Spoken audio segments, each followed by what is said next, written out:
لا إله إلا الله لا إله إلا الله لا إله إلا الله لا إله حسبي ربي جل الله ما في قلبي غير الله حسبي ربي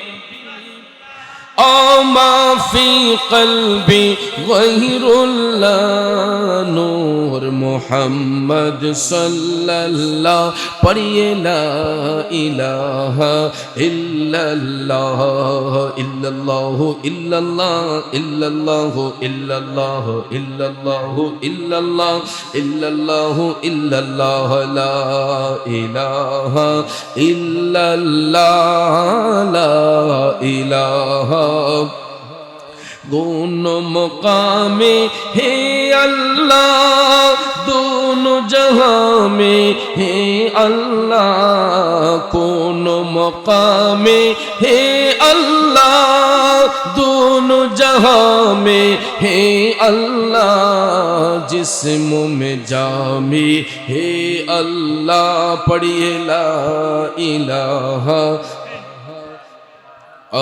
इल्लल्लाहु इल्लल्लाह इल्लल्लाहु इल्लल्लाह इल्लल्लाहु इल्लल्लाह इल्लल्लाहु इल्लल्लाह ला इलाहा इल्लल्लाह ला इलाहा ला इलाहा इल्लल्लाहु मुहम्मदुर रसूलुल्लाह सल्लल्लाहु अलैहि वसल्लम একটা জবানও বন্ধ রাখবেন না জবান খুলে উচ্চ স্বরে বলুন আল্লাহু আকবার আর একটু মায়ার স্বরে বলি ইয়া রাসূলুল্লাহ বিসমিল্লাহির রহমানির রহিম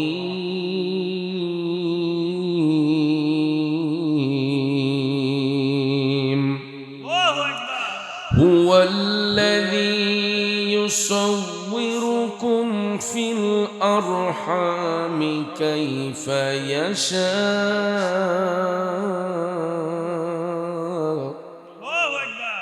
لا إله إلا هو العزيز الحكيم صدق الله العظيم وصدق رسوله النبي الحبيب الكريم ونحن على ذلك من الشاهدين والشاكرين والحمد لله رب العالمين ربي صل وسلم وبارك عليه আপনাদের খেদমতে মহাগ্রন্থ আল কোরআনুল কারীমের 3 নম্বর সূরা সূরা আল ইমরানের 6 নম্বর আয়াতে পাক তেলাওয়াত করেছি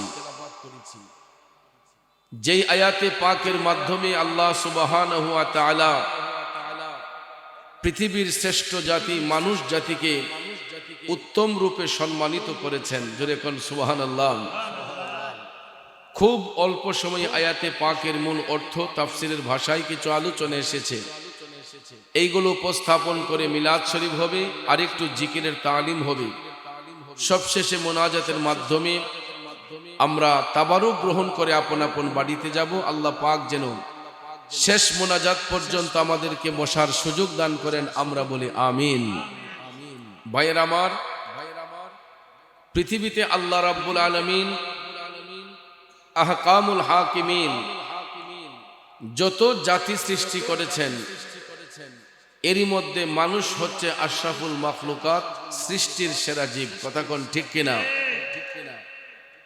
আমাদের প্রতি আল্লাহ তাআলা অনেক দয়া করেছেন এটার বাস্তবতা হলো একমাত্র মানুষ জাতি ছাড়া পৃথিবীতে আল্লাহ তাআলা যত জাতি সৃষ্টি করেছেন যত প্রাণী সৃষ্টি করেছেন সকল প্রাণীর আকার আকৃতি নমুনা সুরত একই রকম হয়, ওজনে কম বেশি হয়, কালার ডিফারেন্স হয়। গরু দেখেন, হাজার হাজার গরু একই রকম, ওজনে কম বেশি হয়, সুরতের পরিবর্তন।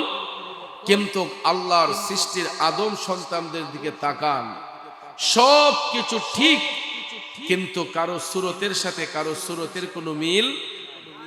এই জন্য আমার ভাইয়েরা, একজন কবি চমৎকার ভাষায় লিখেছেন, ওগো এলাহি মাতা পিতার মন ফলে মাতৃগর্ভে পাঠাইলে জরায়ুতে দিয়াছিলে ঠাই। ঠিক কিনা বলেন আমার ভাইয়েরা বন্ধুরা? লম্বা চড়া কথা বলে আপনাদের মনোযোগ নষ্ট করব না। আল্লাহ রাব্বুল আলামিন মায়ের গর্ভে সন্তানের আকৃতি গঠন করে দেন। এই জন্য সূরা আল ইমরানের 6 নম্বর আয়াতে পাকে আল্লাহ তাআলা বলেন, বিসমিল্লাহির রহমানির রহিম, হুয়াল্লাযী ইউসাউwirukum ফিল আরহামি কাইফা ইয়াশা।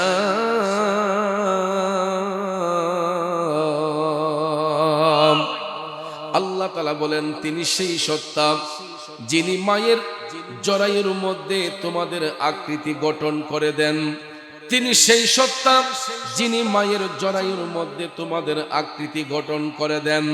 আমার বাবাজিরা বন্ধুরা, একটু ভাইবা দেখেন আল্লাহ রাব্বুল আলামিন কেমন কারিগর।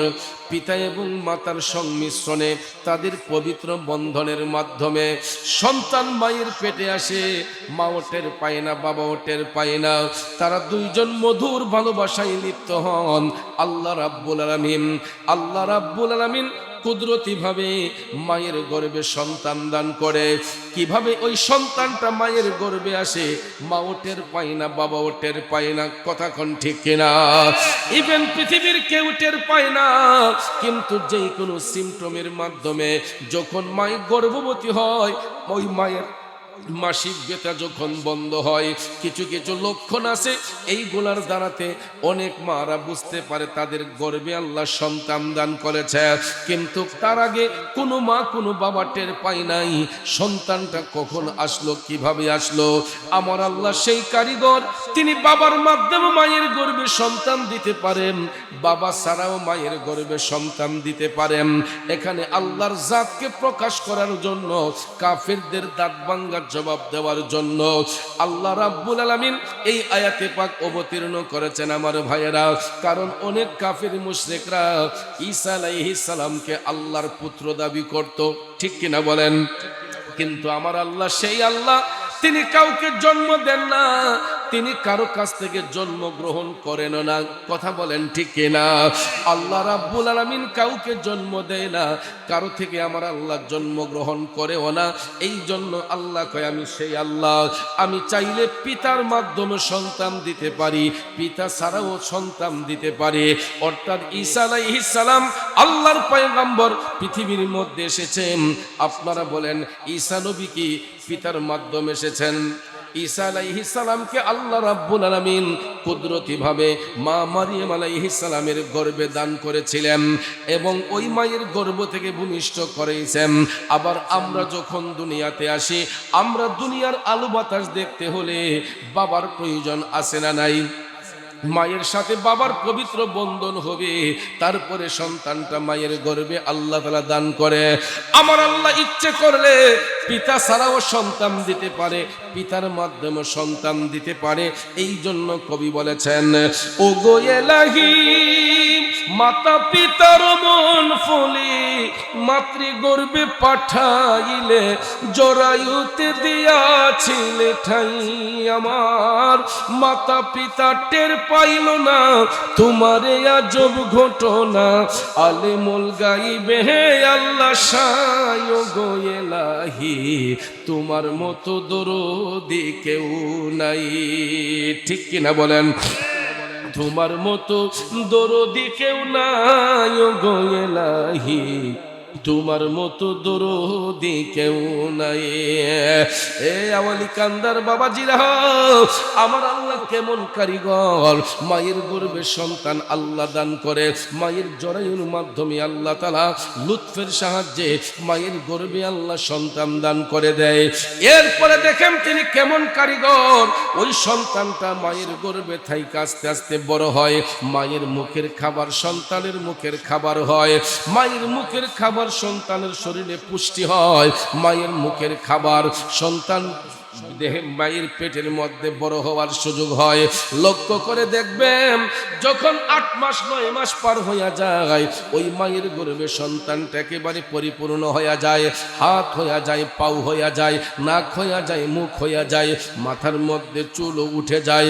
এরপরে দেখবেন ওই সন্তানটা যখন দুনিয়ার মধ্যে ভূমিষ্ঠ হয়, আব্বারে দেখেন মা 10 মাস 10 দিন পেটে রাখার পরেও সন্তানটা ভূমিষ্ঠ হওয়ার পরে দেখা যায় ওই মায়ের চেহারার সাথে সন্তানের চেহারার কোনো মিল নাই। কথা বলেন ঠিক কিনা? মায়ের চেহারার সাথে সন্তানের চেহারার কোনো মিল নাই, বাবার চেহারার সাথে সন্তানের চেহারার কোনো মিল নাই। অথচ দেখেন একটা পরিবারের মধ্যে 2 জন 4 জন সদস্য আছে না নাই? একটা পরিবারের মধ্যে স্বামী স্ত্রী সহ তাদের 3টা 4টা সন্তান থাকে, যারা একই পাতিলার ভাত খায়, একই চালের নিচে বসবাস করে, একই মায়ের গর্ভ থেকে সন্তান ভূমিষ্ঠ হইয়া 3টা 4টা ভাই বোন হয়েছে। আপনারা লক্ষ্য করে দেখেন তো কারো পেস কাটিং এর সাথে কারো পেইসের কোনো মিল আছে? কথা বলেন আসেনি? এখানে আমরা যারা বসছি আপনারা বলেন তো কারো রূপের সাথে কারো রূপের কোনো মিল আছে নে? এই জন্য বাজান আমরা কখনো কোনো মানুষকে তুচ্ছ তাচ্ছিল্য করব না। অনেক সময় দেখবেন আমরা অনেক মানুষকে ক্রিটিসাইজ করে বলি যে একদম সাধারণ মানুষ, ইডেকের সাধারণ মানুষ, এরকম ভাবে বইলা আমরা তাকে একদম দুর্বল করে ফেলি। কথা কোন ঠিক কিনা? কিন্তু মনে রাখবেন পৃথিবীর কোনো মানুষ সাধারণ না, প্রত্যেকটা মানুষই অসাধারণ। পৃথিবীর কোনো মানুষ সাধারণ না, প্রত্যেকটা মানুষই অসাধারণ। এই জন্য এটা নিয়ে গবেষণা করতে করতে করতে একজন বিজ্ঞানী একটা প্রবাদ বাক্য দিয়েছেন যে men can not live alone. কোনো মানুষ একা বাস করতে পারে না, মানুষ কখনো একা বাস করতে পারে না।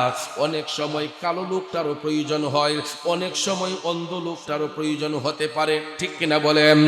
আমি আপনি যত বড় ক্ষমতাধর ব্যক্তি হই না কেন, আমরা কখনো নিজে নিজে সম্মানিত হতে পারবো না। যদি লোকে আমারে সম্মান না দেয়, আমি নিজে থেকে কি সম্মান নিতে পারবো? এই জন্য ভাইয়ের আমার, বন্ধুরা আমার, আল্লাহ রাব্বুল আলামিন সূরা আল ইমরানেই বলেছেন ওয়া তুইজ্জু মান তাশা ওয়া তুযিল্লু মান তাশা বিয়াদিকাল খায়র। আল্লাহ কই ওগো হাবিব আপনি জগৎবাসীরে জানাইয়া দেন আমি আল্লাহ চাইলে ইজ্জত দিতে পারি, আমি আল্লাহ চাইলে কাউরে বেইজ্জতি করতে পারি। আপনারা বলেন ইজ্জত সম্মান দেওয়ার মালিক কে? আরো জোরে বলেন কে? এই জন্য ভাইয়ের আমার কবি বলেছেন এমন সাধ্য কার আছে ভাই এই ঘড়ি তৈয়ার করে, এই ঘড়ি তৈয়ার করে ভাই লুকাই ঘড়ির ভিতরে, ভাই লুকাই ঘড়ির ভিতরে। রে আওয়ালি কান্দার বাবাজিরা, হয়তো অনেকে বলবেন চৌধুরী সাহেব গান গাইয়া ফেলছে। আব্বা গো, এই গড়ি দ্বারা কবি কোন গড়ি বুঝাইলেন? এটা কোনো দেয়াল গড়ি না, এটা কোনো হাতের গড়ি না। এই ঘড়ি দ্বারা কবি বুঝিয়েছেন মানুষের দেহটারে, মানুষের দেহটারে ঘড়ি দ্বারা আখ্যায়িত করা হয়েছে। মা হলো একটা ঘড়ি, ওই একটা ঘড়ির ভিতরে আমার আল্লাহ আরেকটা ঘড়ি তৈয়ার করে, অর্থাৎ মায়ের পেটের মধ্যে আল্লাহ তাআলা সন্তানটারে বড় করে দেয়। কথা বলেন ঠিক কিনা? এরপরে সন্তানটা কোন দিকে আসে, কখন বের হবে, মা ওটের পাই নাই, বাবা ওটের পাই নাই। কিন্তু যখন মায়ের প্রসব ব্যথা হয়, দেখবেন ওই মুহূর্তে সন্তানটা মায়ের লজ্জাস্থান দিয়ে হোক, নর্মাল ডেলিভারির মাধ্যমে হোক, সিজারের মাধ্যমে হোক, দুনিয়ার মধ্যে আইসা আলো বাতাস দেখতে পায়। বন্ধুরা আমার, বাবাজিরা আমার, আপনার কাছে হয়তো অমুক তমুক হইতে পারে, আমার আপনার কাছে হয়তো সাধারণ হইতে পারে, কিন্তু মায়ের কাছে তার সন্তানটা চাঁদের চাইতো দামি। কথা বলেন ঠিক কিনা? মায়ের কাছে সন্তানটা চাঁদের চাইতো দামি। কালো সন্তান যদি জন্ম হয় মা তখন ছুড়ে দেয় না, মানিক রতন হিসেবে মা কালো সন্তানটার লালন পালন করে। আর যদি ভাইয়ের আমার পেস কাটিং দিয়া যদি মানুষ যাচাই হইতো, পেস কাটিং দিয়া যদি মানুষ যাচাই হইতো, হযরতে বেলাল হাবশী কখনো জান্নাতের টিকিট পাইতেন না। ঠিক না বিটে? শুধু টিকিটই নয়, আমার রাসূল এই কালো হাবশী বেলাল রাদিয়াল্লাহু তাআলা আনহুকে রাসূল ঘোষণা করে বলেছিলেন, বেলাল রে, ও বেলাল, তুমি আমি নবীর আগে জান্নাতে কদম রাখবা। রাসূল হযরতে বেলাল হাবশীকে বলেছিলেন, বেলাল তুমি আমার আগে জান্নাতে কদম রাখবা। এটা শুনে হযরতে বেলাল কাঁপতে শুরু করলেন। হযরতে বেলাল হাবশী ভাবলেন যে মনে হয় আমি বড় ধরনের অন্যায় করে ফেলেছি। তিনি যখন কাঁপতেছেন, আমার রাসূল বলে, বেলাল তুমি কান্দো কেন? হযরতে বেলাল ডাক দিয়ে কয়, নবী গো, ইয়া রাসূলুল্লাহ, ওগো মায়ার নবীজি, আপনি তো রাহমাতাল লিল আলামিন, আপনার আগে আমি হাবশী বেলাল কেমনে জান্নাতের মধ্যে কদম রাখবো? আমার নবী কামলিওয়ালা ডাক দিয়া কয়, বেলাল এই জন্য তুমি আমি নবীর আগে জান্নাতে কদম রাখবা, হাসরের ময়দানে আল্লাহ রাব্বুল আলামিন আমি নবীকে বহন করার জন্য একটা জান্নাতি সাওয়ারি পাঠাইব। ও বেলাল, আল্লাহ রাব্বুল আলামিন হাসরের ময়দানে আমি নবীকে বহন করার জন্য জান্নাতি একটা বাহন পাঠাইব। ওই বাহনের মধ্যে আমি বসা থাকব। ওই বাহনটা টাইনা নেওয়ার জন্য তার সামনে একটা শিকল ঝোলানো থাকবো। ওই শিকলটা টানার জন্য আমার আল্লাহ যাকে সিলেক্ট করেছেন সে হচ্ছে তুমি বেলাল। কাজেই জান্নাতের দরজা খোলার পরে প্রথম কদমটা পড়বে তোমার, যেহেতু শিকলটা তোমার কাঁধে থাকবে। তাইলে বলুন আমার বাবাজিরা, পেস কাটিং কালো হলেও অন্তরে যদি হুব্বে মোস্তফার প্রেম থাকে, ইশকে মোস্তফার প্রেম থাকে, ওই ব্যক্তিটা জান্নাতি হতে পারে কি পারে না? এ বন্ধু, আমাদের সমাজের মধ্যে মানুষ টাকা নিয়ে যাচাই করে, মানুষকে যাচাই করে কার সম্পদ বেশি। আপনারা দেখবেন সম্পদ যদি বেশি হয় ওই মানুষটার জন্য বড় একটা চেয়ার হয়। লোকটা যদি গরিব হয় তাকে দেখবেন বাড়ির বারান্দার সামনে খাটের মধ্যে বসায়, ডেস্কের মধ্যে বসায়। ঠিক কিনা কম? আর যদি লোকটা যদি যেই কোনো পরিবেশে জন্ম নেও, তার ঘরে যদি টাকা থাকে, সম্পদ থাকে, দেখবেন তার টান দিয়াই না ড্রয়িং রুমে দামি সোফার মধ্যে বসায়। আসেনি? আমাদের সমাজের মানুষ হচ্ছে এই চরিত্রের। যার সম্পদ আছে, টাকা আছে, ওই ব্যক্তির সম্মান তাদের কাছে আলাদা আছে। কিন্তু আমার নবীর কাছে এই রকম কোনো যাচাই বাছাই নাই। রাস্তার ভিখারিও যদি হয়, ওই লোকটার অন্তরে যদি হুব্বে মোস্তফার প্রেম থাকে, আমার নবী গোলাম বলে তাকেই কবুল করে। তাইলে বলুন আমরা নবীর গোলামি চাই কি চাই না? বন্ধুরা আমার, নবীর গোলামি করতে হলে কোনো পেস কাটিং লাগে না।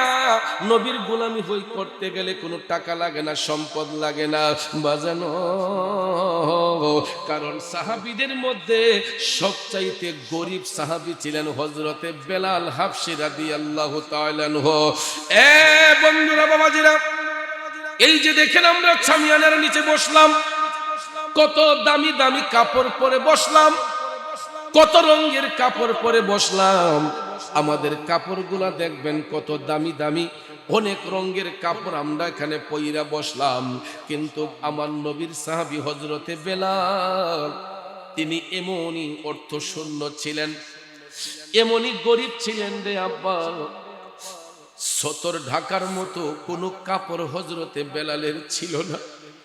শুধু লজ্জাস্থানটা হেফাজত করার মতো যেই কাপড়টা ছিল, লজ্জাস্থান হেফাজত করার কাপড় ছাড়া হযরতে বেলালের অন্য কোনো কাপড় ছিল না। কিন্তু একটা জিনিস বেলালের মধ্যে ছিল, বুক ভরা ভালোবাসা ছিল আমার নবীর জন্য। এ বন্ধু, তৎকালীন অত্যাচারী শাসক উমাইয়া তার ঘরের কৃতদাসের কাজ করার জন্য হযরতে বেলাল হাবশীকে টাকা দিয়া কিনছে। টাকা দিয়া কিনলো হযরতে বেলালকে ঘরের কাজকর্ম করার জন্য। বর্তমানে হয়তো এরকমটা নাই, কিন্তু আগেকার যুগে ঘরের কাজের মানুষ টাকা দিয়ে বেচা কিনা হইতো। বাজান হযরতে বেলাল হাবশিকে উমাইয়া টাকা দিয়া কিনছে তার ঘরের কাজ করার জন্য। হযরতে বেলাল ঘরের কাজ কর্ম করতেন, উমাইয়ার ঘরের সব কাজ কর্ম করতেন হযরতে বেলাল। কিন্তু ভাইয়ের আমার, কাজ কর্ম করার পরে হযরতে বেলাল যখন শোবার ঘরে যাইতেন, ঘুমাইবার পূর্বে হযরতে বেলাল আমার নবীর দুরূদ সালাম পাঠ করে ঘুমাইতেন। বেলাল আমার নবীর দুরূদ সালাম পাঠ করতেন। হঠাৎ একদিন বেলাল যখন ঘুমাইবার পূর্বে আমার নবীর উপর দুরূদ সালাম পড়তেছেন, এই দুরূদে পাকের আওয়াজ চইলা গেছে উমাইয়ার কানের মধ্যে।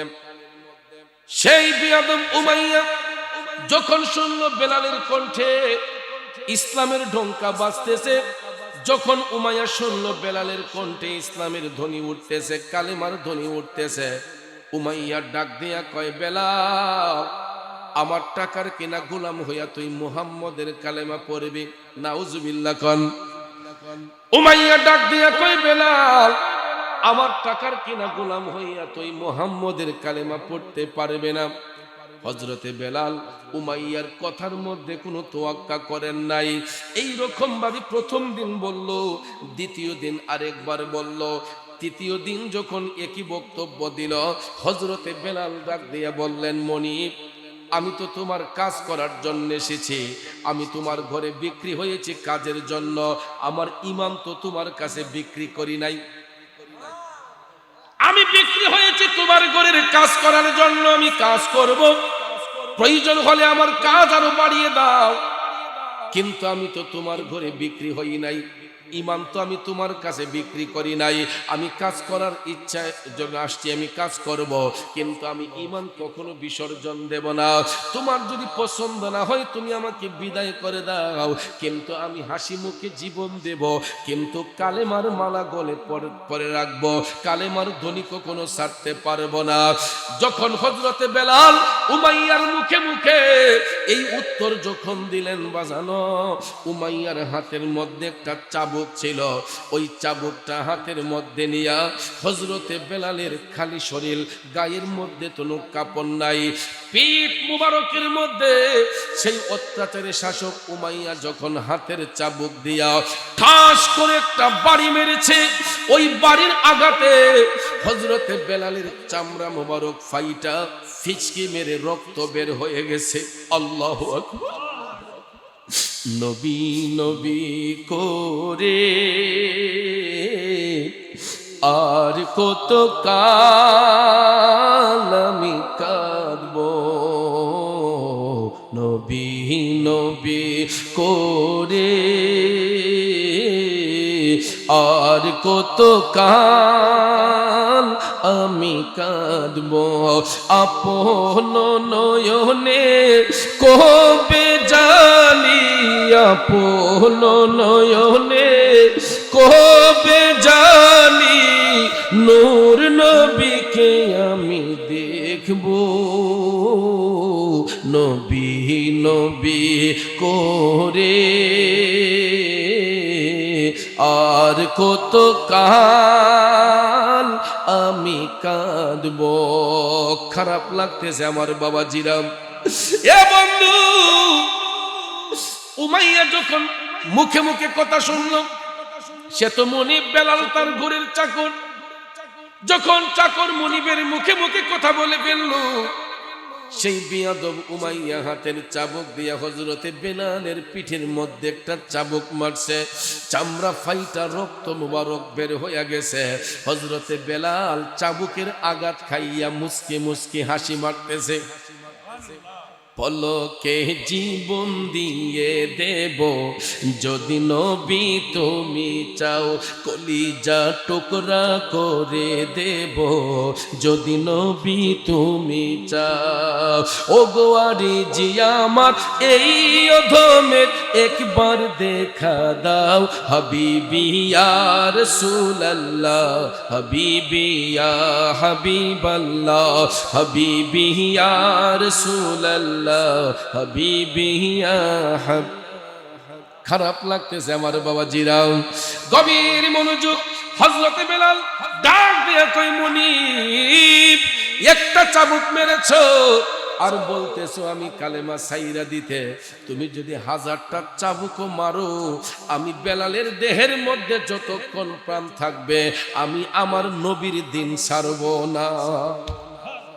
ওই বাজে ইসলামের ঢঙ্কা শব্দ শোনা যায় রে, নবীর দিনে আয় মুসলমান, নবীর দিনে আয়।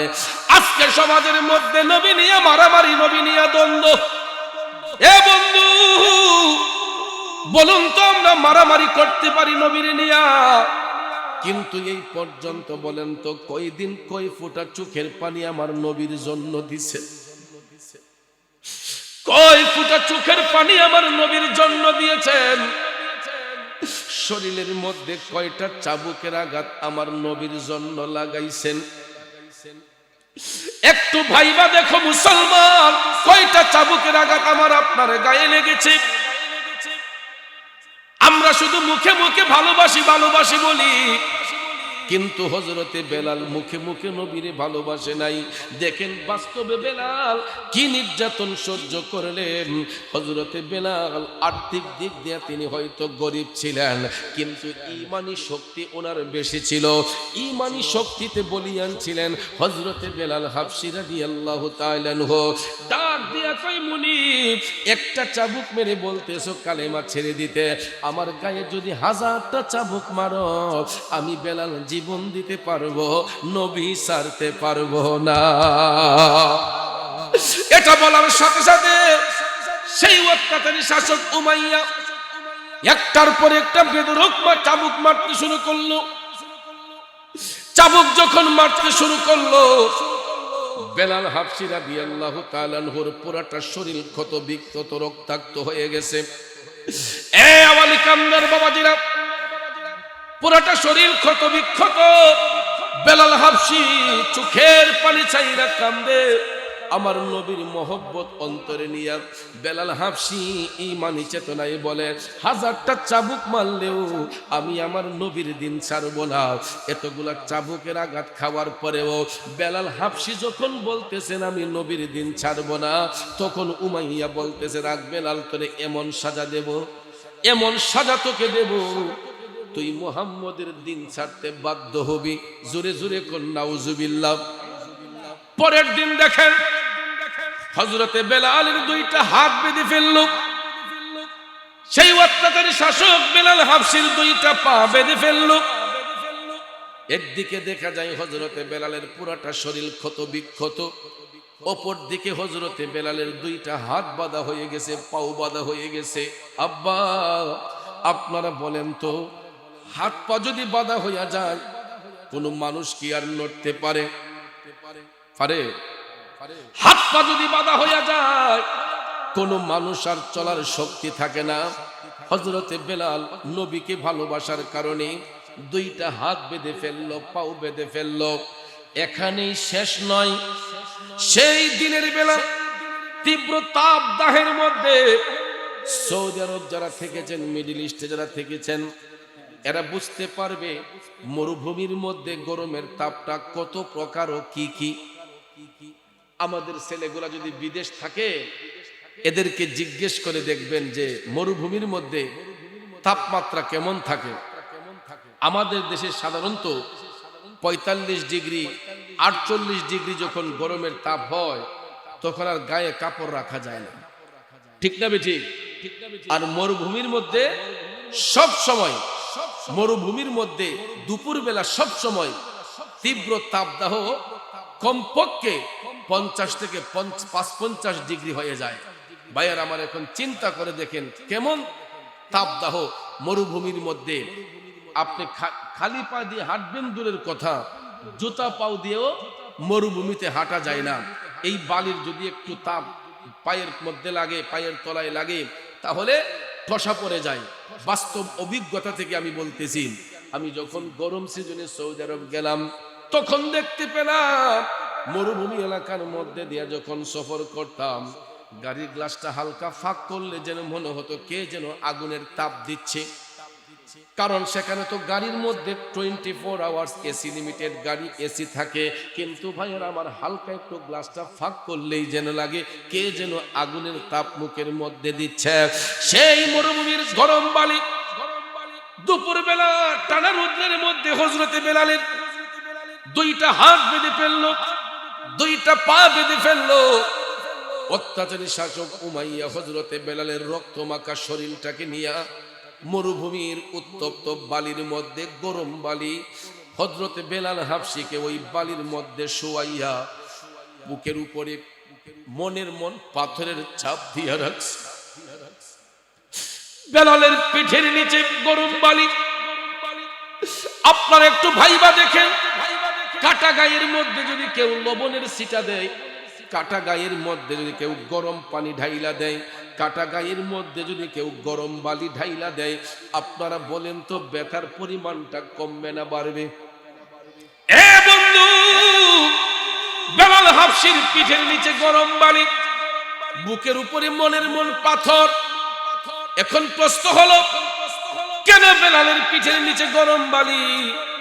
কেন বেলাল হাবশির বুকের উপরে মনের মন পাথর? আব্বা, বেলালের ব্যক্তি স্বার্থে নয়, হযরতে বেলাল আমার নবীকে ভালোবাসার কারণে, হযরতে বেলাল আমার নবীকে ভালোবাসার কারণে, নবীর দুরূদ শরীফ পড়ার কারণে বেলালের পিঠের নিচে গরম বালি, বুকের উপর মনের মন পাথরের চাপ। এরপরে দুইটা চোখ সূর্য বরাবর। আপনারা বলেন তো, দিনের বেলা আকাশে যখন সূর্য উঠে গরমের তীব্র তাপদাহ থাকে, আপনারা বলেন সূর্য বাদ দেন, আসমানের দিকে চাওয়া যায় নিরাব্বা, চোখটা যেন কেমন কেমন হয়ে যায়। এই গরম বালিটা বেলালের পিঠের নিচে, বুকের উপর মনের মন পাথর, চোখ দুইটা সূর্য বরাবর। বেলাল ডাইনে নড়তে পারে না, বামে নড়তে পারে না, দুই পাশে গরম বালি। ডাইনে তাকাইলে ডান চাপা পড়ে যাবে, বামে দিলে বাম চাপাটা পড়ে যাবে। এই জন্য বেলাল বুকের উপর পাথর, পিঠের নিচে গরম বালি, ডাইনে নড়তে পারে না, বামে নড়তে পারে না, চোখ দুইটা সূর্য বরাবর। উমাইয়া ডাক দিয়া কয়, বেলাল এখনো সময় আছে, মুহাম্মদের দিন ছেড়ে দে। মৃত্যুর সাথে পাঞ্জা লড়ছে বেলাল, জীবনটা সংকটময় অবস্থায় চলে গেছে। আপনারা বলেন বাঁচাবার মালিককে, মেরে ফেলার মালিককে? এই জন্য আল্লাহ বলেছেন, ইখরিজুল হাইয়া ইখরিজুল হাইয়্যিতা মিনাল মাইয়্যিত। সূরা আল ইমরানে আল্লাহ তাআলা বলেছেন যে আমি চাইলে মরারে জিন্দা করতে পারি, জিন্দারে মরা করতে পারি। কথা কোন ঠিক না ঠিক? আল্লাহ চাইলে বাঁচাতে পারে, আল্লাহ চাইলে মেরে ফেলতে পারে। পৃথিবীর কোন পরাশক্তি কাউকে ধ্বংস করতে পারবে? কথা কোন পারবে? বেলাল হাবশি পিঠের নিচে গরম বালি, বুকের উপর পাথরের চাপ, চোখ দুইটা সূর্য বরাবর। এমন সময় উমাইয়া ডাক দিয়া কয়, বেলাল এখনো সময় আছে, তুই মুহাম্মদের দিন ছেড়ে দেন। জোরে কোন নাউজুবিল্লাহ। বেলাল হাবশি কই, ও মনি, এখনো তো আমার দেহের মধ্যে প্রাণ আছে রে, আমি তো তোর টাকার কিনা গোলাম হওয়ার কারণে কোনো প্রতিবাদ করতে পারি না, কিন্তু একটা কথা মনে রাখ, আমি হাসি মুখে জীবনটা দেব, তারপরেও নবী ছাড়ব না। আরো জোরে জোরে কন্যা ইয়া রাসূলুল্লাহ।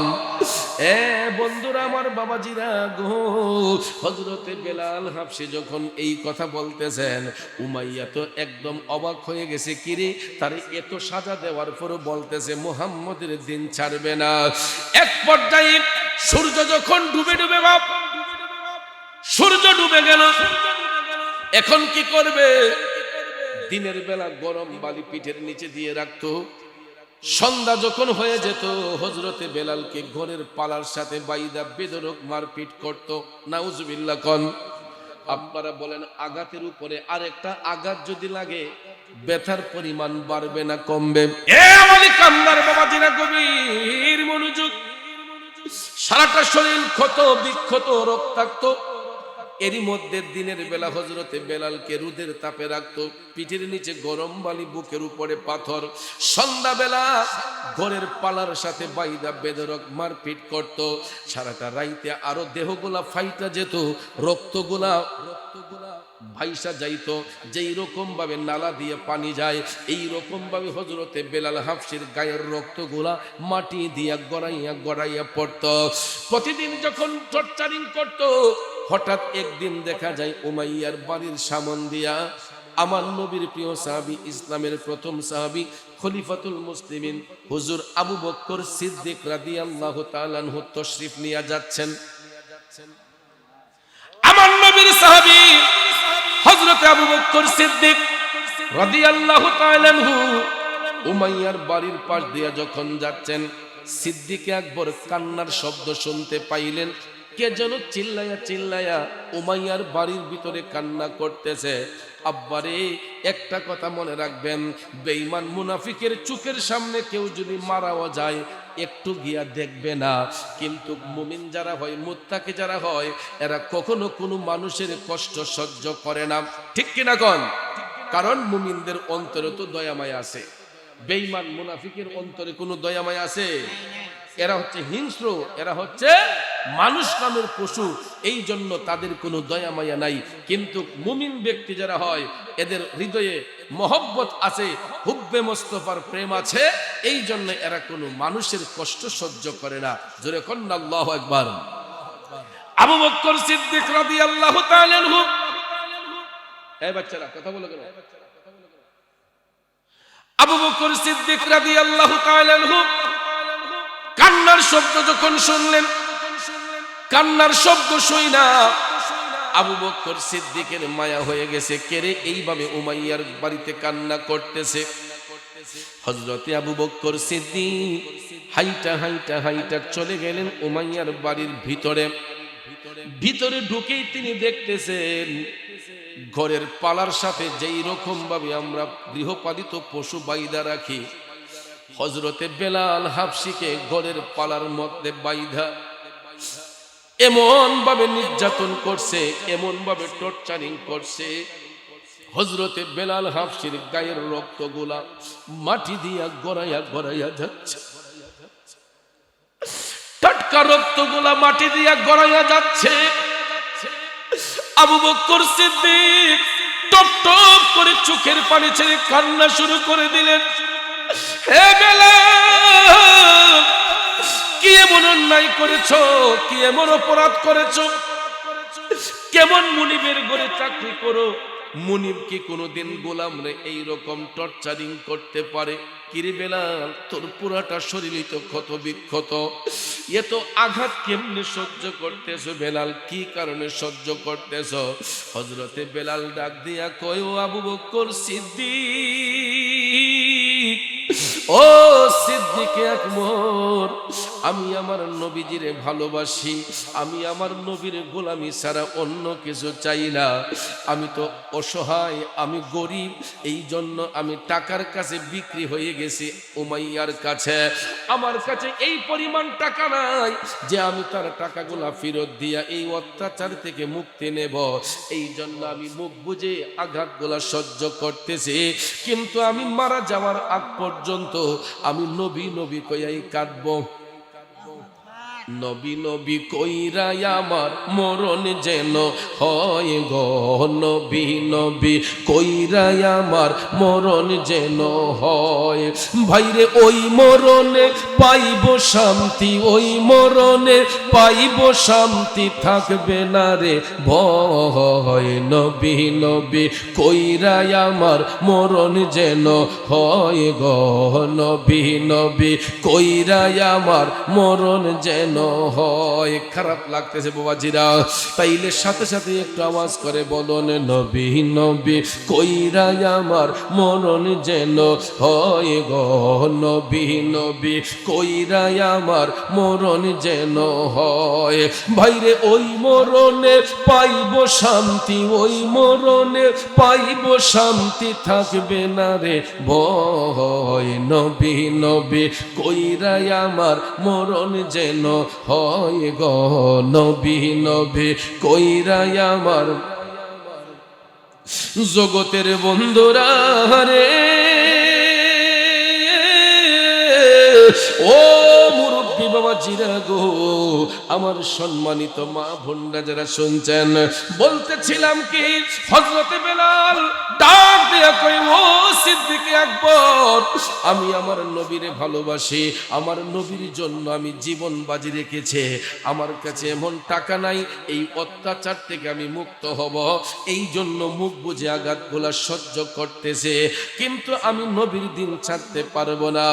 সঙ্গে সঙ্গে টপ টপ করে চোখের পানি ছেড়ে দিয়া আবু বকর সিদ্দিক রাদিয়াল্লাহু তাআলা আনহু বলতেছেন, এ বেলাল, যেহেতু তুমি আমার নবীর প্রেমে দেওয়ানা, এ বেলাল, যেহেতু তুমি আমার নবীজির ভালোবাসো, আমি ওয়াদা করতেছি বেলাল, যত টাকা লাগুক না কেন আমি এই অত্যাচার থেকে তোমারে মুক্ত করে নিয়ে যাইব।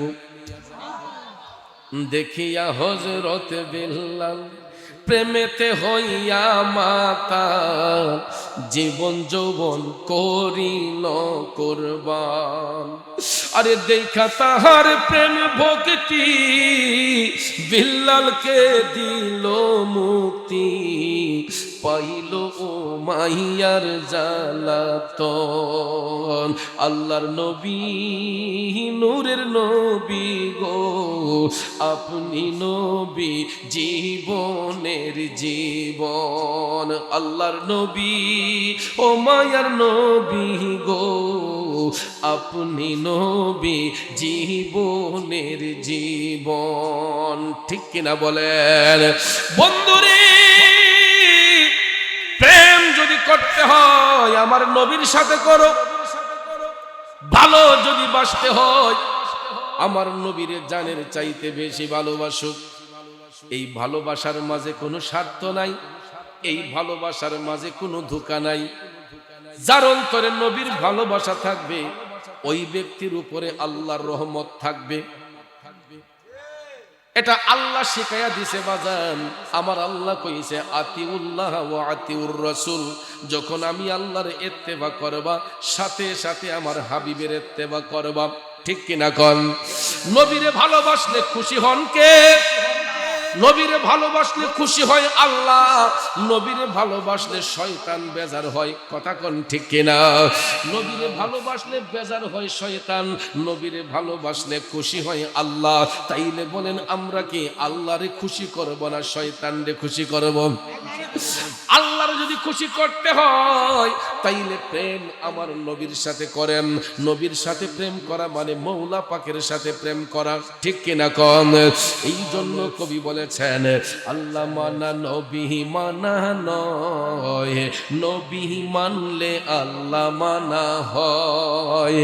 আল্লাহ মানা নবী মানা নয়, নবী মানলে আল্লাহ মানা হয়। খারাপ লাগে আমার বাবাজিরা, এ বন্ধুরা বাবাজিরা গো। হযরতে বেলাল যখন এই কথা বললেন, আবু বকর সিদ্দিক রাদিয়াল্লাহু তাআলা আনহু টপ টপ করে চোখের পানি ছেড়ে দিয়ে বলতেছেন, বেলাল চিন্তার কোনো কারণ নাই, যত টাকা লাগুক না কেন এই অত্যাচার থেকে আমি তোমাকে মুক্ত করব। বেলাল তুমি টেনশন করো না, চিন্তা করো না। এটা শোনার সঙ্গে সঙ্গে বেলাল মনে করলেন যেন রহমতের পানি তার উপরে ঢাইলা দেওয়া হয়েছে। জ্বালাপুর আস্তে আস্তে বন্ধ হয়ে গেছে। সঙ্গে সঙ্গে আবু বকর সিদ্দিক উমাইয়াকে ডাক দিলেন। ডাক দেওয়ার সাথে সাথে উমাইয়া বের হয়ে আসলো। কি এবার আবু বকর হঠাৎ করে আমার বাড়িতে কেন? আবু বকর সিদ্দিক বললেন, উমাইয়া আমি তোমার বাড়ির পাশ দিয়া যাচ্ছিলাম, হঠাৎ করে কান্নার শব্দ শুই না তোমার বাড়িতে ঢুকলাম। আমি ঢুইকা দেখি রে তুমি তোমার গোলাম বেলাল হাবশিকে এমন ভাবে তুমি নির্যাতন করছো, টর্চারিং করছো। আমার কাছে অবাক লাগতেছে, মনিব হইয়া গোলাম রেখে কেউ এইরকম টর্চার করতে পারে? কি হিংস্র তুমি! এ উমাইয়া তোমার মধ্যে তো হিংস্রতা কেন? তোমার মাঝে কি কোনো মমতা বলতে কোনো জিনিস নাই? কেন তুমি বেলালকে এইভাবে মারপিট করলাম? উমাইয়া ডাক দিয়া কয়, আবু বকর সে আমার টাকার কিনা গোলাম হইয়া মুহাম্মদের কালেমা পড়ে। বেলাল হাবশী নবীর কালেমা পড়ে। উমাইয়া বলতেছে, আবু বকর আমার টাকার কিনা গোলাম হইয়া মুহাম্মদের কালেমা পড়ে। সিদ্দিক আকবর সঙ্গে সঙ্গে ধমক মারলেন, বিয়াদব, আরেকটা বার যদি আমার নবীর নামটা এইভাবে মুখের মধ্যে নেও, বেয়াদবি করে আরেকটা বার যদি আমার নবীর নাম মুখে নেও, তোমার জীব আমি কেটে ফেলবো। ভাইয়ের আমার, বন্ধুরা আমার, ইমানি জজবানি আবু বকর সিদ্দিক যখন উমাইয়াকে ধমক মারলেন যে আরেকবার যদি নবীর সঙ্গে বেয়াদবি কইরা কোনো কথা বলো তোমার জীব টেনে ফেলবো, সঙ্গে সঙ্গে আবু বকর সিদ্দিক অপার দিলেন যে বলো কত টাকার বিনিময়ে তুমি বেলালকে মুক্তি দিবা, আমি এই মুহূর্তে বেলালকে কিনতে চাই। ইমান কারে কয় দেখেন, আমরা তো মুখ দিয়ে সবকিছু করতে পারি, কিন্তু যখন অর্থের প্রয়োজন হয় তখন দেখবেন সব মানুষ পিছিয়ে পড়ে যায়। ঠিক না বেঠিক? ওনের পক্ষগুলোই, কিন্তু কাজ করতে গিয়া যে ফাইন্যান্সই লাগে দেখবেন এই সময় আচ্ছা ঠিক আছে জীবনে কয়ে দেখবেন খালি ফিচ্ছয় কথা কোন। ঠিক না বেঠিক? আবু বকর সিদ্দিক ডাক দিয়ে বললেন, উমাইয়া আমি এই মুহূর্তে বেলালকে আজাদ করতে চাই, বলো কত টাকার বিনিময়ে তুমি বেলালকে মুক্তি দিবা। সঙ্গে সঙ্গে উমাইয়া ডাক দিয়া বলতেছে, আবু বকর, কালো হাফসিকে কেনার জন্য তোমার তো দরদ কেন? জোরে কোন নাউজুবিল্লাহ। হযরতে আবু বকর সিদ্দিক বলেন, আমার বেলাল যদিও কালো হয়, আমার বেলালের অন্তরটা নবীর নূরে আলো। বেলালের কেস কাটিং যদি কালো হয়, তার অন্তরটা নবীর নূরের আলো। এই জন্য আমি বেলালকে কিনতে চাই। তখন উমাইয়া ভাবছে এমন এক কথা কইয়া দিমু যাতে আবু বকর না কিনা একদম সোজা রাস্তায় হাঁটতে শুরু করে। আবু বকর সিদ্দিক বলে, বলো কত টাকার বিনিময়ে তুমি বেলালকে বিক্রি করবা?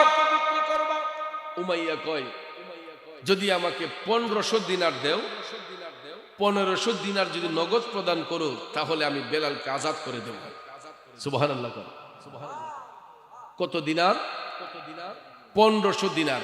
চিন্তা করছেন নি তখনকার সময়ের 1500 দিনার বর্তমান সময়ের কত কোটি টাকা হতে পারে? আমার বাবাজিরা, বন্ধুরা, উমাইয়া ভাবলো কোনদিন এত টাকা দিয়ে বেলালের জন্য কেউ এত দরদ দেখাবে না, কোনদিন এই বেলালকে কেনার জন্য এত টাকা দিয়ে কেউ এত দরদ দেখাবে না। এই জন্য এমন এক কথা কইয়া বইছে। মাঝে মধ্যে দেখবেন আমরা দেশ হইতা হয় যে একজনে একটা জিনিস বিক্রি করতো না, এরপরে যখন করবেননি এমন এক দাম কইয়া দেয়, কিনুন না, একদম স্তব্ধ হয়ে যাবে। কথা কোন ঠিক না? উমাইয়া মনে করেছে এত টাকা দিয়ে বেলালকে কিনবেন আবু বকর সিদ্দিক রাদিয়াল্লাহু তাআলা আনহু। যখন আবু বকর 1500 দিনারের অফার পাইলেন যে এই টাকা দিলে বেলালকে কিনা যাবে, সঙ্গে সঙ্গে আবু বকর সিদ্দিক বলেন, উমাইয়া আমি রাজি, এই টাকা দিলে তুমি বেলালকে মুক্তি দিবা। তো এখন তো মুখ দিয়ে কথা বার করছি, আবার গিলবো কেমনে? কয় হয় এতটি দিতে পারলে আমি বেলালকে মুক্তি দিয়ে দেব। সঙ্গে সঙ্গে আবু বকর সিদ্দিক রাদিয়াল্লাহু তাআলা আনহু ওনার টাকার থলির মধ্যে হাত দিলেন, দিয়া যখন টাকাগুলো টান দিলেন, গয়না তখনকার সময়ের 1500 দিনার উমাইয়ার কাছে দিয়া বললেন, নেও উমাইয়া, আমি এই মুহূর্তে বেলালকে আজাদ করতে চাই, বেলালের হাত পায়ের রশি তুমি ছেড়ে দাও। ছাড়তে বাধ্য কিনা? এবার তো ছাড়তে বাধ্য। আবু বকর সিদ্দিক রাদিয়াল্লাহু তাআলা আনহু 1500 দিনার তখনকার সময়ে দিয়া হযরতে বেলালকে তিনি ক্রয় করলেন, এই মুক্তি থেকে তিনি আজাদ করলেন। বেলালের হাত পায়ের রশি যখন খুলে ফেলা হলো, আব্বাজির আমার বন্ধুরা আমার, হযরতে বেলাল টপ টপ করে চোখের পানি ছাইরা কান্দা কান্দা কয়, ও সিদ্দিকে আকবর, ও আমার নবীর প্রেমিক, ও সিদ্দিকে আকবর, আপনি এতগুলা টাকা দিয়ে আমারে কিনলেন, আমি তো এখন আপনার কাছে ঋণী হয়ে গেছি। সিদ্দিকে আকবর বলেন, বেলাল চুপ করো, এটা কি বললা? তুমি আমার কাছে ঋণী হইবা কেন? আমি যতটুকু করেছি এটা আমার ঈমানি দায়িত্ব পালন করেছি। বেলাল তুমি এটা বলছো কেন? আমি যা করেছি এটা আমার ঈমানি দায়িত্ব পালন করেছি, আমার ঈমানি দায়িত্ব আমি পালন করেছি, আমি তোমাকে করুণা করি নাই। তুমি রসুলকে ভালোবাসো, কারণ আমরা তো ইজ্জত সম্মান সবকিছু পাইছি নবীর কারণে, ঠিক কিনা কন? এই জন্য কবি বলেন, ওরে যাহার দনে হইলাম ধনী, যাহার মানে হইলাম মানি, যাহার গুণে হইলাম গুণী, প্রাণে বিশ্বাস রয়া আমার, মুর্শিদ আমার রংমহলে আগ দুয়ারে পারাদার, তাই তো আমি শুইয়া থাকি সংবাদ লই না দুনিয়ার। এ বন্ধুরা, বাবাজিরা, আবু বকর সিদ্দিক এটা শুনে বললেন, বেলাল আমি যা করেছি আমার ইমানি দায়িত্ব পালন করেছে। এবার হযরতে বেলাল কান্দা কান্দা কয়, সিদ্দিক আকবর আমার উপকার যেহেতু করেছেনি, আমার আরেকটা উপকার করেন। আবু বকর সিদ্দিক বলেন, সেটা কি? তখন হযরতে বেলাল হাবশি বলতেছে, ও সিদ্দিক আকবর, আমার একটু কষ্ট করে আমার নবীর কদম মুবারকে পৌঁছায়া দেন। আবু বকর সিদ্দিক ডাক দিয়ে বললেন, বেলাল চিন্তার কোনো কারণ নাই, আমরা কিছুক্ষণের মধ্যেই মদিনা শরীফের দিকে রওনা হইব, দয়াল নবীর কদম মোবারকের উদ্দেশ্যে রওনা হইব।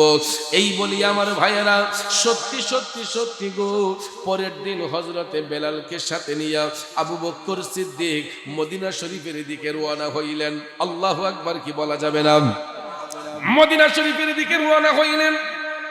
ওই দিকে দেখা যায় আসরের নামাজ পড়ে আমার নবী আসহাবে সুফার মধ্যে বৈশা সাহাবায়ে কেরামকে নিয়ে তালিম প্রদান করতেছেন। সুবহানাল্লাহ। যারা মদিনা শরীফ গিয়েছেন, রিয়াজুল জান্নাতের ঠিক পিছনে বাম পাশে ঢুকতে গিয়া পিছনে বাম পাশে আপনারা দেখবেন একটা উঁচু জায়গা আছে, এটাকে বলা হয় আসহাবে সুফা। এখানে আমি অনেকবার নামাজ পড়েছি, কিন্তু এখন আর এই সুযোগটা নাই, এখানে আর যেতে দিচ্ছেন হাজীদেরকে। রিয়াজুল জান্নাতে এখন যেতে হয়, আপনার একটা সফটওয়্যার আছে, এই সফটওয়্যারের মাধ্যমে আগে নিবন্ধন করতে হয়, তারপরে একটা টাইমে রিয়াজুল জান্নাতে প্রবেশ করায়। একদিনেই হাজী সাহেবরা যে গেলে পরে একদিনে একটা সুযোগ হয়। তো আল্লাহ পাক রব্বুল আলামিন আমাদেরকে বহুবার এই সুযোগ দিয়েছেন। নিবন্ধনের আগেও যখন যেতাম বহুবার রিয়াজুল জান্নাতে নামাজ পড়েছি, আসহাবে সুফফায় দাঁড়িয়ে নামাজ পড়েছি। সুবহানাল্লাহ বলেন। আসহাবে সুফফা হলো যেখানে সাহাবাই কেরামকে নিয়ে রাসূল বিভিন্ন পরামর্শ করতেন, আলাপ আলোচনা করতেন। তো আল্লাহর হাবিব প্রতিদিনের ন্যায় আসহাবে সুফফার মধ্যে বসে সাহাবাই কেরামকে নিয়ে রাসূল আলোচনা করতেছেন। আল্লাহু আকবার বলেন। হঠাৎ করে দেখা যায় মদিনার কামলিওয়ালা নবী, মায়ার নবী, দয়ার নবীজি চোখের পানি মোবারক গুলা টপ টপ করে পড়তেছে। সাহাবায়ে কেরাম ডাক দিয়া কয়, নবী গো, ইয়া রাসূলুল্লাহ, আমরা গোলামরা কি কোনো অন্যায় করেছি? আমার নবী ডাক দিয়া কয়, না না না, তোমরা কোনো অন্যায় করতে পারো না। সাহাবায়ে কেরাম কয়, নবী গো, আপনি কাঁদেন কেন? আমার রাসূল বলতেছেন, কিছুক্ষণ পরে আমার বেলাল আমার কাছে আগমন করবে। এখানে একটা শিক্ষণীয় বিষয় আছে বাজান। বেলাল যে নবীর কাছে আসতেছে, আমার নবী তো বেলালকে তখন দেখেনও নাই। আবু বকর সিদ্দিক যে বেলালকে কিনলেন, আমার নবী তো তখন উপস্থিত ছিলেন না, ঠিক না বেঠিক? এরপরে মদিনা শরীফে আসহাবে সুফফার মধ্যে বৈশা রাসূল চোখ মুবারক বন্ধ করে কান্না করতেছেন।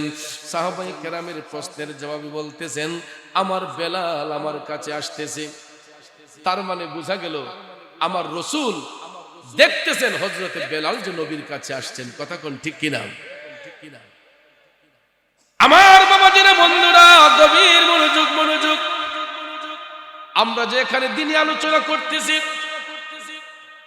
আল্লাহ রাব্বুল আলামিন দেখেন কুদরতের নজরে, আমার নবী দেখতেছেন রহমতের নজরে। এই বিশ্বাস আপনাদের আছে না নাই? আমরা যে এখানে আছি, রাসূল দেখেন কিনা আমাদেরকে? বাবাজিরা আমার, আল্লাহ রাব্বুল আলামিন দেখেন কুদরতের নজরে, আমার রাসূল দেখেন রহমতের নজরে। আপনারা কথা বলবেন না ভাই, মেহেরবানি করে বাহিরে কথা বললে আলোচনা একটু ডিস্টার্ব হয়। এই জন্য বাহিরে যারা কথা বলছেন একটু নীরবে কথা বলবেন, আর নাহলে ভিতরে এসে বসেন। কারণ শ্রোতার আকর্ষণে বক্তার বক্তব্য, ঠিক না? বক্তৃতা দিচ্ছি, শ্রোতারা শুনতেছে, যদি সাইড টক হয় তখন আলোচনার মধ্যে একটা ব্যাঘাত ঘটে, শ্রোতাদের মনোযোগ চলে যায় বাহিরে, ঠিক না ঠিক? এই জন্য সবাই একটু ধৈর্য সহিত বসেন।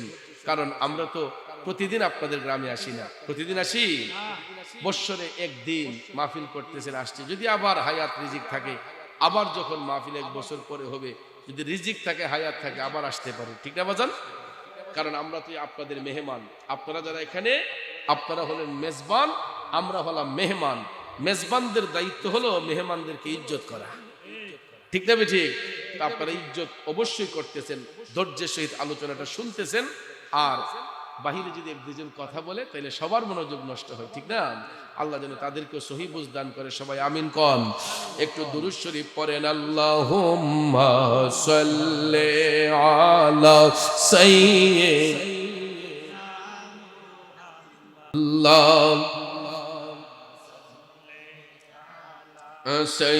সাইয়্যিদিনা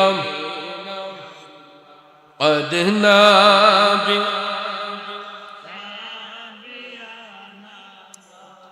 مولانا محمد نبی شافیانا لانا।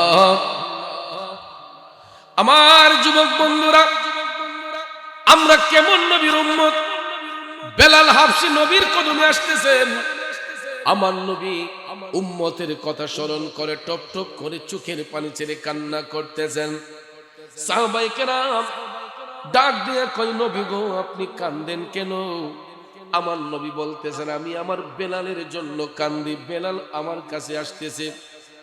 সাহাবায়ে কেরাম ভাবলেন, না জানি কত উঁচু মাপের বেলাল, না জানি কত বড় লোক, না জানি কেমন ব্যক্তিটা, যার জন্য দয়াল নবী চোখের পানি ছেড়ে দিয়ে কাঁদতেছে। সুবহানাল্লাহ কন।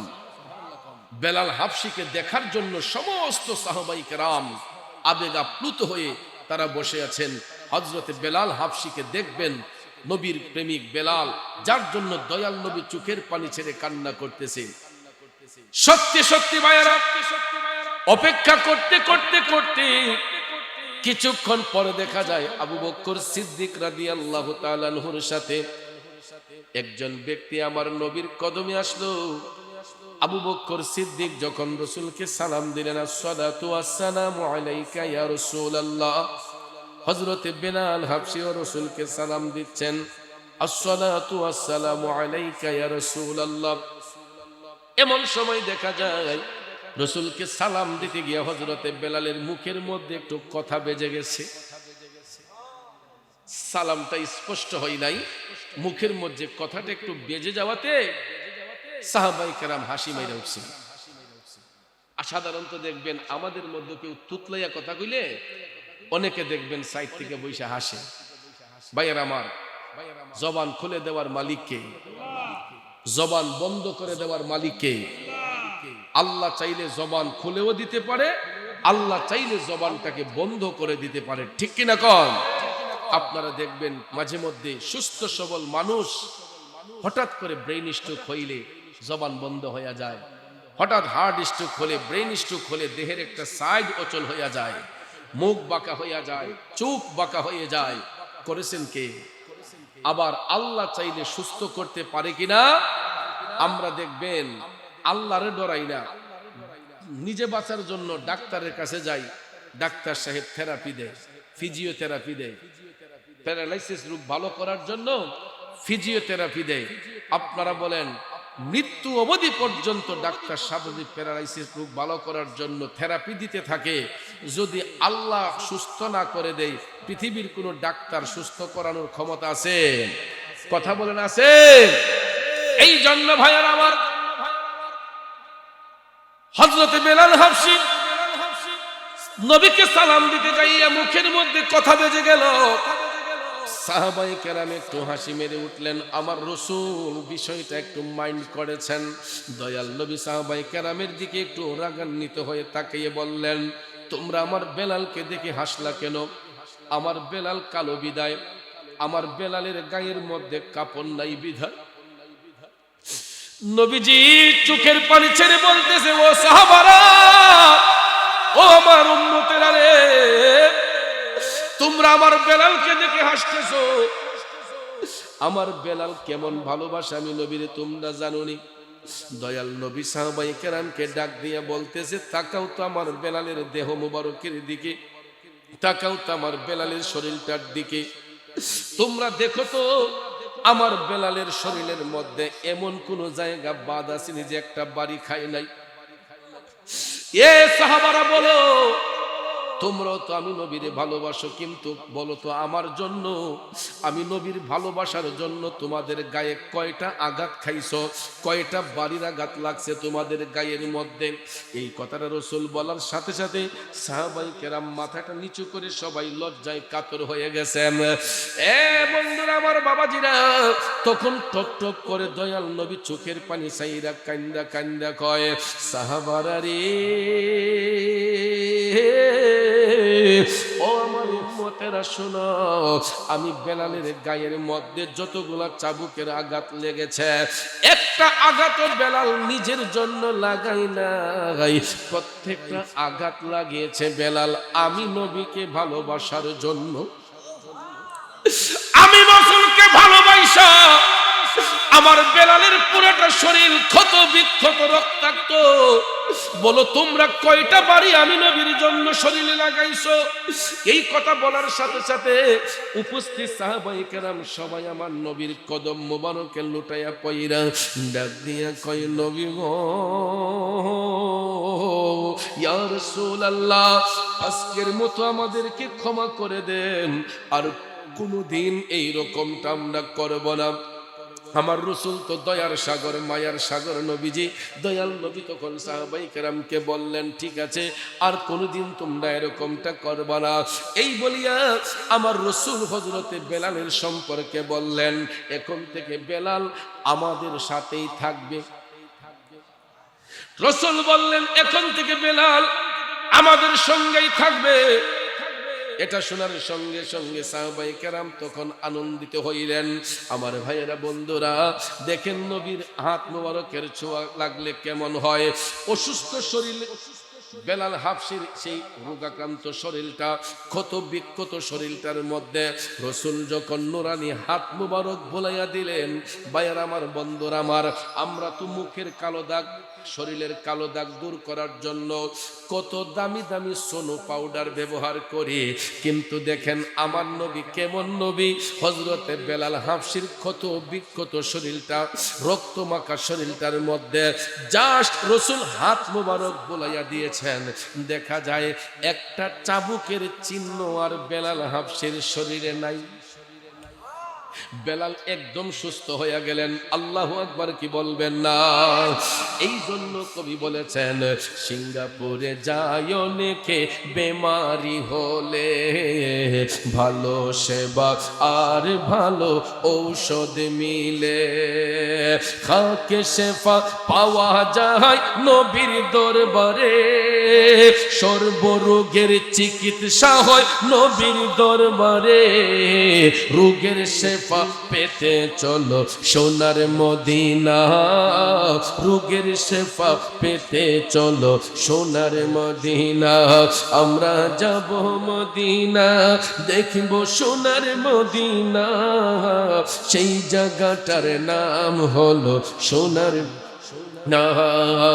লন্ডন, প্যারিস, ওয়াশিংটন, বার্লিন যেতে চাই না, হংকং, বেজিং, টোকিও, সিঙ্গাপুর চাই না, মন আমার যেতে চাই, মন সহবার যেতে চাই এই দুনিয়ার একটি জায়গায়, সেই জায়গাটার নাম হলো সোনার মদিনা, সেই জায়গাটার নাম হলো সোনার মদিনা।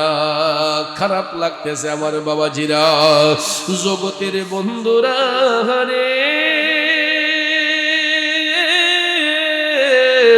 ও আওয়ালি কান্দার বাবাজিরা, ও বাইদ এলাকার বাবাজিরা গো, হযরতে বেলাল হাবশী সম্পর্কে রাসূল বলতেছেন, বেলাল এখন থেকে তুমি আমাদের সাথেই থাকবা।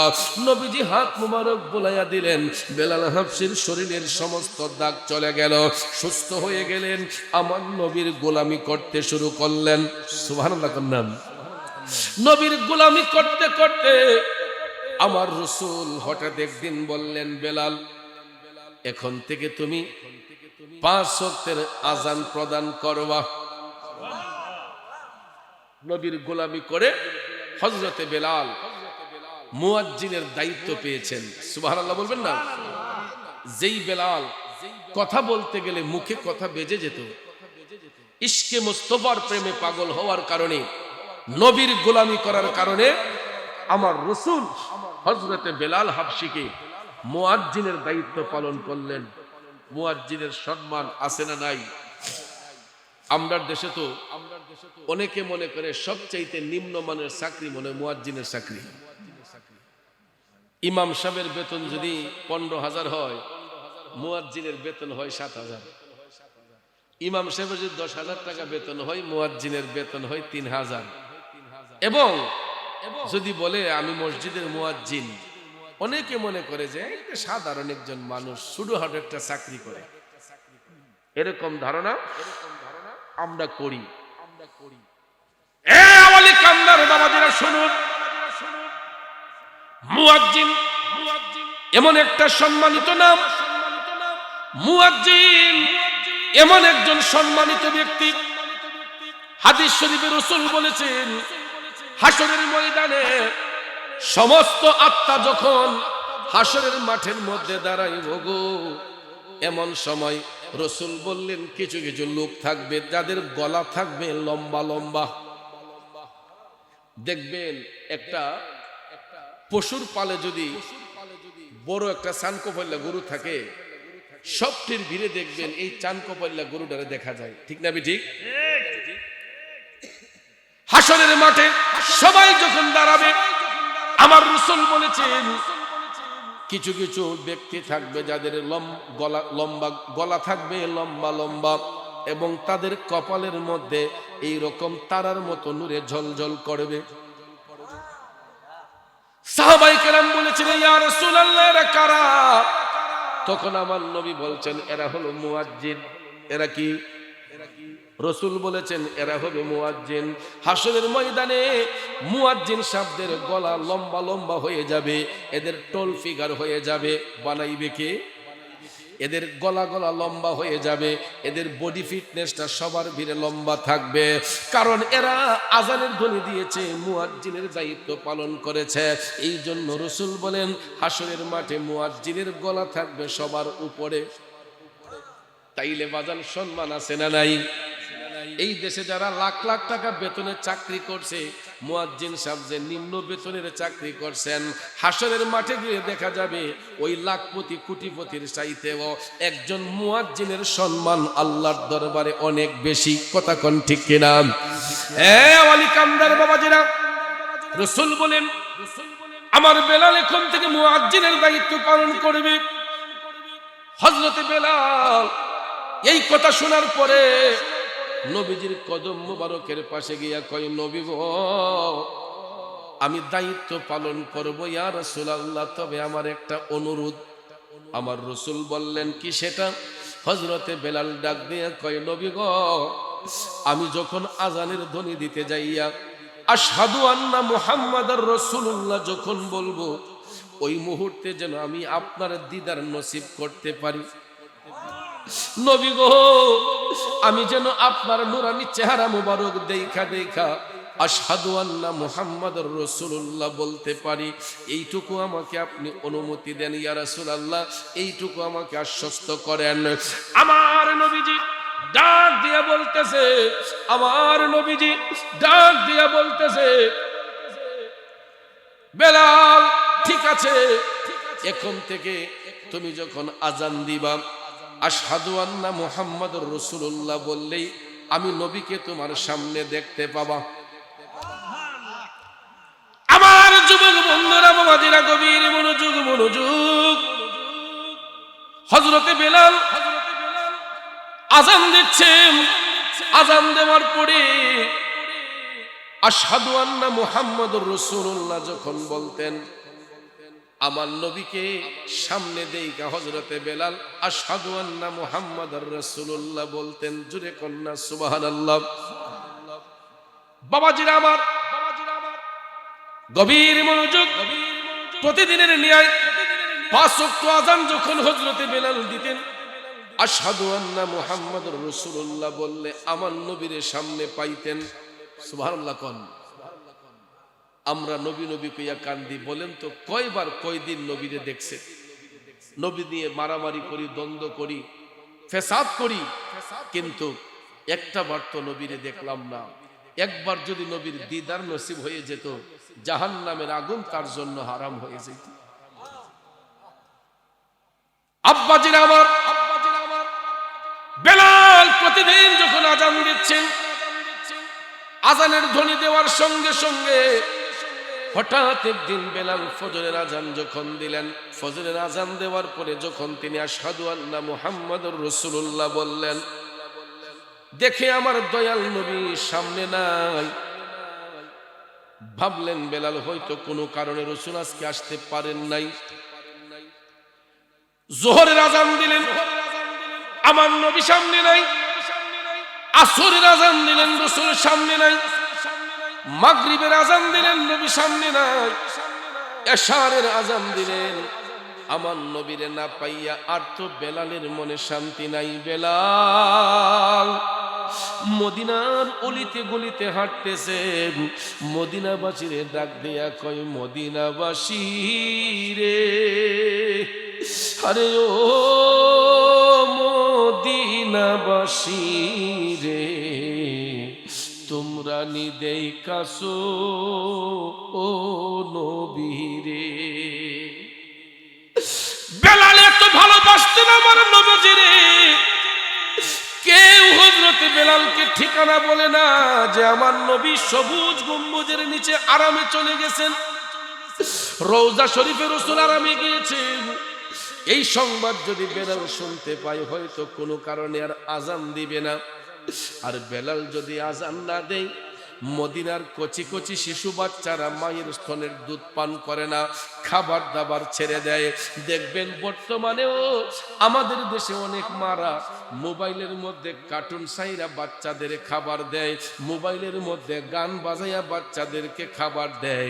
কিন্তু আব্বাজিরা, হযরতে বেলালের আযানের ধ্বনি যখন হইতো, অনেক মা বাচ্চার মুখে দুধ দিলে ওই বাচ্চা তখন আর ডিস্টার্ব করতো না, কান্না করতো না। মায়ের বুকের দুধটা তারা সুন্দর করে পান করে নিত। এদের কাজকর্মের মধ্যে অন্যরকম বরকত বেড়ে যেত। কিন্তু বেলাল হাবশিকে কেউ বলে না যে রাসূল পর্দা করেছেন, রওজা শরীফে রাসূল আরামে গিয়েছেন। ওইদিকে বেলাল কয়, তোমরা কি কেউ জানো নি আমার দয়াল নবী কোথায়? কেউ হযরতে বেলালকে মদিনার কেউ ঠিকানা বলে না। খুঁজতে খুঁজতে খুঁজতে খুঁজতে মদিনার সীমানা চাইরা বেলাল আমার নবীর তাল্লাশে হালব শহরের মধ্যে চলে গেলেন। হালব শহরে যাইয়াও সেখানেও নবী পায় না। বেলাল দিন কাটায়, রাত কাটায়, ওইদিকে বেলালকে না পাইয়া মদিনা শরীফের মানুষগুলা সবাই একদম মরা মরা ভাব হয়ে গেছে। সবার হাতের মধ্যে কাজকর্ম উঠে না, ভালো করে বাচ্চারা মায়ের স্তন থেকে দুধ পান করে না। সবার মধ্যে একটা টেনশন টেনশন ভাব। বেলাল হাবশি গেল কোথায়? বেলালের কণ্ঠে আজান শোনা যায় না, মদিনাবাসীরাও শান্তি পায় না। এওয়ালি কামদার বাবাজিরা, যাইতে যাইতে যাইতে যাইতে গো 1 বছর যখন পার হইয়া গেছে, 1টা বছর পার হবার পরে হালব শহরে বেলাল যখন নবী নবী কইয়া কান্দা ঘুমের ঘরে চলে গেছে, মাঝরাতে স্বপ্নে দেখে গো আমার মদিনার কামলিওয়ালা নবী বেলাল হাবশির স্বপ্নের ঘরে হাজির হইয়া রাসূল ডাক দিয়া বলতেছে, বেলাল বেলাল, এখনো কি আমি নবীর সাথে সাক্ষাতের সময় হয় নাই? এত তাড়াতাড়ি তুমি আমার থেকে দূরে চলে আসলা কেন? এই স্বপ্ন দেখার সাথে সাথে আর বেলালের মনে শান্তি নাই। তিনি জাগ্রত হইয়া একটা মুহূর্ত দেরি করলেন না, লাব্বাইক ইয়া রাসূলুল্লাহ বলতে বলতে তিনি আবার মদিনার সীমানার মধ্যে চলে আসলেন। আল্লাহু আকবার কন। মদিনার সীমানায় আসার পরে হযরতে বেলাল তো আর নবীরে পায় না, কিন্তু মদিনার সীমানাতে আসতেই মদিনাবাসী কয়েকজনে হযরতে বেলালকে দেখে ফেলছেন। এখন না আমরা কেউ দেখলেই টেলিফোন দিয়ে বলছি অমুকরে পাইছি, অমুকরে দেখছি। আগে কি টেলিফোন ছিল? আগে এই টেলিফোন ছিল না। কিন্তু হযরতে বেলাল হাবশিকে দেখা একজনের মুখ থেকে আরেকজন, একজনের মুখ থেকে আরেকজন শুনতে শুনতে শুনতে দেখা যায় মুহূর্তের মধ্যে গোটা মদিনা শরীফে সংবাদ চলে গেছে যে বেলাল হাবশি মদিনাতে আবার ফিরে আসছে। আল্লাহু আকবার বল। বাবাজিরা আমার, খুব গভীর মনোযোগ। মদিনা শরীফে বেলাল হাবশি আসলেন। এই সংবাদ পাইয়া মদিনার অলিতে গলিতে যারা ছিলেন সবাই জড়ো হয়ে গেলেন হযরতে বেলাল হাবশির কাছে। আইসা সবাই অনুরোধ করে বলতেছে, বেলাল আপনি 1 বৎসর ধরে মদিনাতে নাই, 1 বৎসর যাবত মদিনা শরীফের মধ্যে মধুর কণ্ঠে আজান হয় না, এত তাড়াতাড়ি কেমনে আমাদেরকে ভুলে গেলেন? বেলাল হাবশিকে সবাই অনুরোধ করতেছে, আপনার কণ্ঠে আজান দিলে আমরা সবাই উপকৃত হব, আমরা সবাই শান্তি অনুভব করব। বেলাল তখন ডাক দিয়া বলে, আগে বলো আমার নবী কোথায়? এখন যদি ঠিকানা না বলে তাহলে তো বেলাল হাবশিকে আবারও তারা হারাইতে পারে। এই জন্য কই, বেলাল আমরা তোমাকে হারিয়ে ফেলবো বিধায় এতদিন তোমার কাছে আমরা গোপন রেখেছিলাম, আসো বেলাল আমার নবীর রওজায়ে আকদাসে। তখন হযরতে বেলাল হাবশিকে সবুজ গম্বুজের পারে রওজা শরীফে নেওয়ার সাথে সাথে যখন সাহাবায়ে কেরাম বললেন এই রওজা শরীফের মধ্যেই রাসূল শুয়ে শুয়ে আরাম করছে, বেলাল আসসালাতু ওয়াসসালামু আলাইকা ইয়া রাসূলুল্লাহ বলে সালাম দিয়া অজ্ঞান হয়ে গেলেন। মদিনাবাসীরা সবাই হযরতে বেলালের শরীরের মধ্যে হাত বোলাতে শুরু করলেন। বেলাল স্বাভাবিকতার মধ্যে আসলে মদিনাবাসীরা অনেক রিকোয়েস্ট করতেছে, বেলাল আপনার কণ্ঠে আজানের ধ্বনি দিয়া মদিনাবাসীদের অন্তরটারে শীতল কইরা দেন। বেলাল কয়, না না না, আমি আর কোনোদিন আজান দেব না। আমি যদি আজান দিলে আমার নবীরে না দেখি, এই আজান দিয়ে হইব কি?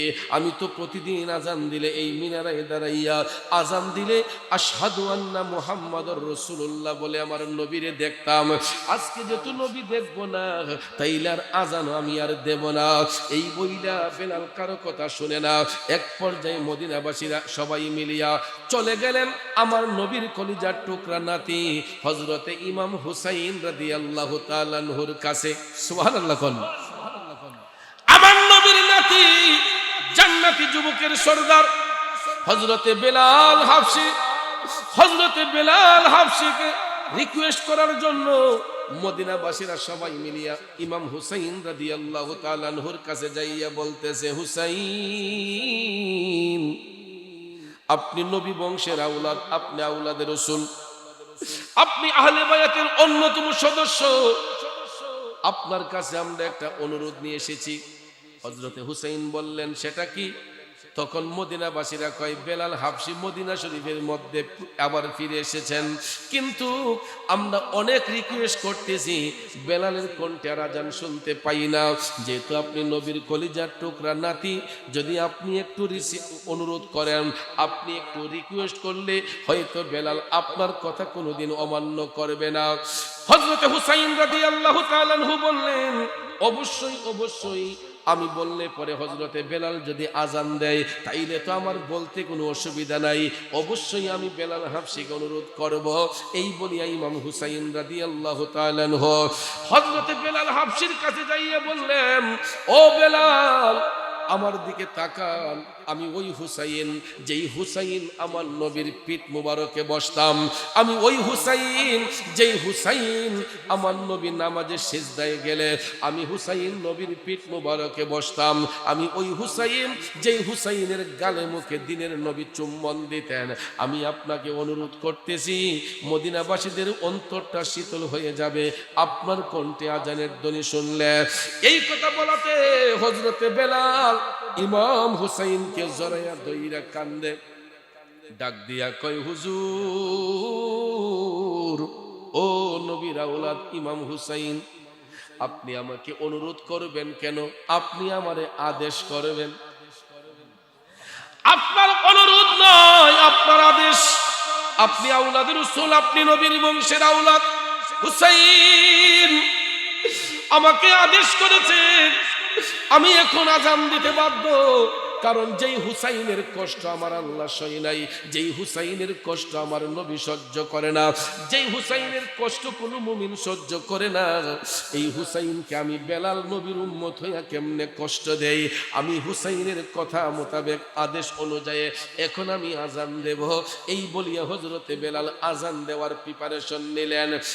বন্ধুরা, বাবাজিরা, যখন আজানের সময় হয়ে গেল, মসজিদে নববীর মিনারের মধ্যে দাঁড়াইয়া হযরতে বেলাল যখন আজান দিচ্ছেন, যখন তিনি বলে উঠলেন, আশহাদু আন্না মুহাম্মাদুর রাসূলুল্লাহ, বেলাল যখন আশহাদু আন্না মুহাম্মাদুর রাসূলুল্লাহ বললেন, চোখ বন্ধ করে যখন রাসূল দেখে না, সাথে সাথে বেলাল মিনারের মধ্যে অজ্ঞান হয়ে গেলেন। আজান বন্ধ হয়ে গেল, হাইয়া আলাস সালাত আর বলা যাচ্ছে না, বেলাল অজ্ঞান হয়ে গেলেন।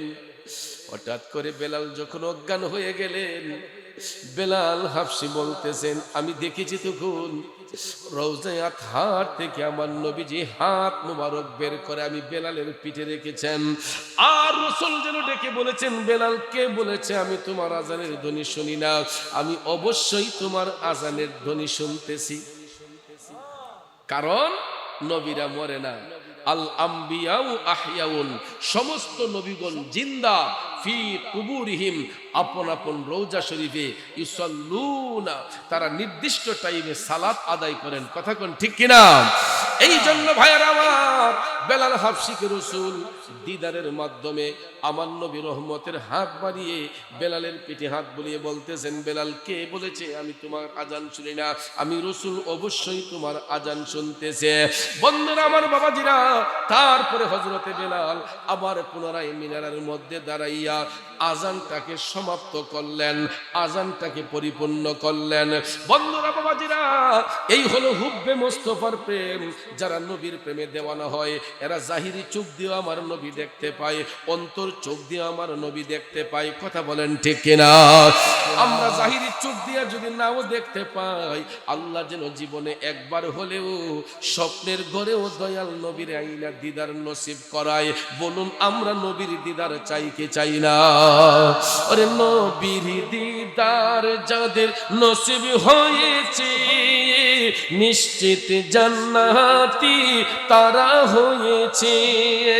পরকালে তাদের কোনো ভয় নাই, ইচ্ছে জাগে চুমু খেতে সোনালি রোজায়, ইচ্ছে জাগে আমাদের যেতে মদিনায়, ইচ্ছে জাগে চুমু খেতে সোনালি রোজায়। খারাপ লাগছে বাবাজিরাম? তাহলে বলুন, আমরা যদি নবীর গোলামি করি, রাসূল আমাদেরকে দিদার করতে পারেন কি পারেন না? তাইলে বাজান, কোনোদিন কাউকে নিয়ে তুচ্ছ তাচ্ছিল্য না করে, কোনো মানুষকে অবজ্ঞা না করে, মানুষের দিনে আঘাত না দিয়ে, ইত্তাকুল্লাহ, আল্লাহকে ভয় করুন, 5 ওয়াক্ত নামাজ পড়ুন, হুব্বে মুস্তাফার প্রেম অন্তরে ধারণ করুন। ঠিক কিনা বলেন? তাইলে দেখবেন আমাদের ইহকাল পরকাল উভয় কালই আমাদের কল্যাণ হবে, আমাদের জন্য বরকতময় হবে। কথা বলেন ঠিক কিনা?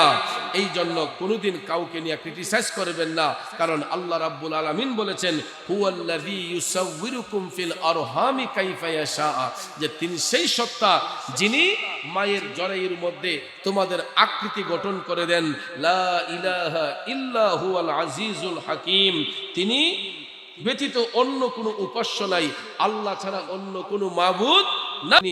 পরাক্রান্ত, তিনি পরাক্রান্ত বিজ্ঞানময় আল্লাহ রাব্বুল আলামিন আহকামুল হাকিমিন আমাকে আপনাকে এই ঘোষণা করে বলতেছেন যে আমি ইচ্ছে করলে পিতা ছাড়াও তোমাদেরকে পাঠাইতে পারি, পিতার মাধ্যমে পাঠাইতে পারি, কিন্তু পৃথিবীতে একমাত্র ঈসা আলাইহিস সালাম ব্যতীত যত নবী পয়গম্বর পৃথিবীর জমিনে আগমন করেছেন, যত মানুষ দুনিয়ার মধ্যে আগমন করেছে, মা বাবার পবিত্র বন্ধনের মাধ্যমে আল্লাহ তাআলা এই পৃথিবীতে আদম সন্তান জন্মগ্রহণ করায়। কথা কোন ঠিক না ঠিক? এই জন্য বাবাজিরা আমার, বন্ধুরা আমার, আমরা এক একজন মানুষ এক একটা রূপ নিয়ে এসেছি, তার মানে আমরা প্রত্যেকটা মানুষই অসাধারণ, কেউ সাধারণ না, অসাধারণ। কারণ আপনার আল্লাহ যেই রূপ দিয়া বানাইছে এটা শুধু আপনার জন্য, আমি মুরাদ চৌধুরীর আল্লাহ যেই রূপ দিয়া বানাইছে এটা শুধু আমার জন্য। সারাটা পৃথিবী ঘুরে দেখেন, এই রকম আরেকটা মুরাদ চৌধুরী পাবেন না, এই রকম আরেকটা আমির হামজা পাবেন না, এই রকম আরেকজন সভাপতি পাবেন না, কারণ এক একটা মানুষের এক একটা গুণ দিয়ে আল্লাহ বানাইছে। কথা কোন ঠিক কিনা? এই জন্য কোনো মানুষকে ইনসাল্ট করতে নাই, আমরা নবীর সৈনিক। এই কারণে এখন প্রশ্ন হলো যে কেন আল্লাহ কারো মতো কাউরে বানাই নাই, যাতে করে পৃথিবীর কোনো মানুষ বলতে পারে না যে আমার নবী অমুকের মতো। রসুলকে আল্লাহ মানব সুরতে বাশার রূপ দিয়ে পাঠানোর কারণে আমার আল্লাহ এক একটা আদম এক একটা রূপ দিছে, যাতে পৃথিবীর কেউ কোনোদিন বলতে পারে না যে রসুল অমুকের মতো। আমার নবীর মতো কেউ আছে? রসুল রসুলের মতোই, আল্লাহ আলামু, আল্লাহ তাআলাই ভালো জানেন। কথা কোন ঠিক না ঠিক? এই জন্য ভাইয়ের আমার, বন্ধুরা আমার, আমরা এই আওয়ালিকান্দা গ্রামে আমি 2017 সালে এসেছিলাম, তাহলে মোটামুটি 7-8 বছর হয়ে গেল। 7-8 বছর আগে আপনাদের গ্রামে একবার এসেছিলাম, তখন রাস্তাঘাট এত ভালো ছিল না, কিন্তু এবছর আইসে দেখতেছি মাশাআল্লাহ গাড়ি খুব সুন্দর করে চলে আসছে। আমি মনে হচ্ছে আমার যে 17 সালে যে আমি আসছিলাম গাড়ি রাইখা সিএনজি দিয়ে আসছিলাম, সিএনজি দিয়ে আমি আসছিলাম রাস্তা ব্যাকওয়ার্ড থাকার কারণে, কিন্তু আলহামদুলিল্লাহ এখন খুব উন্নত হয়েছে যে আমি রাস্তাঘাট সুন্দর এবং গাড়ি নিয়ে আসতে পেরেছি এবং প্যান্ডেলের কাছে গাড়ি নিয়ে চলে আসছি। তো এটাই হলো মানুষের যে রীতি এবং নিয়ম, আস্তে আস্তে যুগ ডেভেলপ হচ্ছে।